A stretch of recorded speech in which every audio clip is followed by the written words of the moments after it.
কিভাবে যে কোনো রাউটারের সাথে টেন্ডা রাউটারকে কেবল ছাড়াই কানেক্ট করতে হয় তার প্রপার সলিউশন দেব এই ভিডিওতে। আমার কাছে আছে টেন্ডা N301 সিঙ্গেল ব্যান্ড রাউটারটি। টেন্ডার প্রায় সকল সিঙ্গেল ব্যান্ড রাউটারের অ্যাডমিন প্যানেল একই রকম হয়, তাই এই ভিডিও দেখে যে কোনো টেন্ডা রাউটার ওয়্যারলেস কানেক্ট করতে পারবেন। প্রথমে আমাদের মেইন রাউটারে যেন হোয়াইট লিস্ট অথবা ম্যাক ফিল্টার করা না থাকে এদিকে খেয়াল রাখতে হবে। এইগুলো অন থাকলে আমাদের টেন্ডা রাউটারে নেট কানেকশন পাবে না। এরপর টেন্ডা রাউটারে কিছু সেটিংস করতে হবে। এর জন্য টেন্ডা রাউটারে কানেক্ট থাকা অবস্থায় ফোনের ওয়াইফাই ডিটেলস থেকে রাউটারের আইপি অ্যাড্রেসটি জেনে নিতে হবে। এরপর ওই আইপি অ্যাড্রেসটি ক্রোম ব্রাউজারে সার্চ করে অ্যাডমিন প্যানেলে লগ ইন করতে হবে। আমাদের টেন্ডা রাউটারে অলরেডি নেট কানেকশন আছে, কিন্তু আমরা চাই ওয়্যারলেস কানেক্ট করে নেট চালাবো। এর জন্য প্রথমে ওয়্যারলেস সেটিংসে যেতে হবে। একদম নিচের দিকে ওয়্যারলেস চ্যানেল এবং ওয়্যারলেস ব্যান্ডউইথ দেওয়া আছে, দুইটাই অটো সেভ করে রাখতে হবে।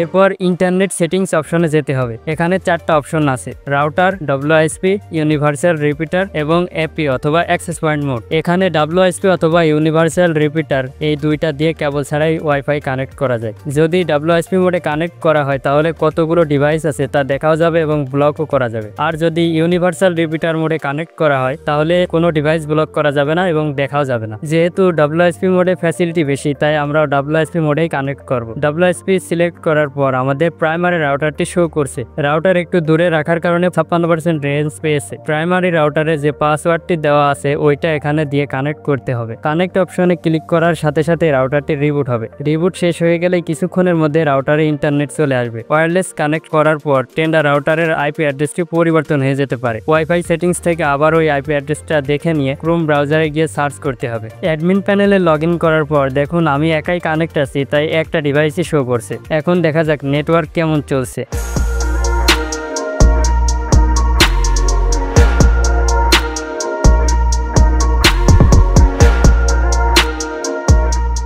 ওয়্যারলেস হিসেবে স্পিডটা আমার কাছে বেশ ভালোই লেগেছে। আমি TP-Link রাউটারের সাথে নেটিস রাউটারের ওয়্যারলেস কানেক্ট করে যেমন স্পিড পেয়েছি, টেন্ডা রাউটারের সাথে কানেক্ট করে তার থেকেও ভালো স্পিড পেয়েছি। আজকের ভিডিওটি এই পর্যন্তই। পরবর্তী ভিডিও আসা পর্যন্ত সবাই ভালো থাকবেন, সুস্থ থাকবেন। আল্লাহ হাফেজ।